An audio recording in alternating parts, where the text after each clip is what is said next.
आज देखते हैं दो ऐसी जबरदस्त कहानियां जो हमारे फैसलों और हमारी पहचान से जुड़ी हैं।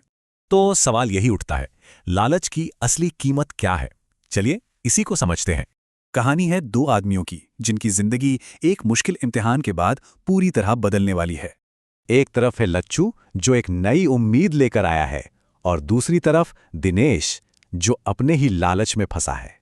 लच्छू की उम्मीदें तब टूट जाती हैं जब गांव का प्रधान और उसके आदमी उसे धोखा देकर सब कुछ लूट लेते हैं। और ऐसे मुश्किल वक्त में भी लच्छू अपने आखिरी सिक्के एक भिखारी को दे देता है। वहीं दूसरी तरफ दिनेश को एक ऐसा मौका मिलता है जो उसके लालच को और बढ़ा देता है। उसे मिलती है बारिश कराने की जादुई शक्ति, लेकिन एक चेतावनी के साथ, जो उसके लालच का इम्तिहान लेगी। गांव की मदद करने के बजाय दिनेश इस शक्ति का इस्तेमाल गांव वालों को लूटने के लिए करता है। और अब देखिए लालच का नतीजा। वही प्रधान लच्छू के जादुई घर पर कब्जा करने पहुंच जाता है। लालच में अंधे होकर वो चोरी करने की कोशिश करते हैं और उसी संदूक में हमेशा के लिए फंस जाते हैं। उधर दिनेश का लालच भी काबू से बाहर हो जाता है। वो आत्मा की चेतावनी को नजरअंदाज कर देता है और नतीजा तबाही। उसका लालच दौलत नहीं बल्कि पूरे गांव के लिए बर्बादी लाता है। तब रेत की आत्मा राज खोलती है।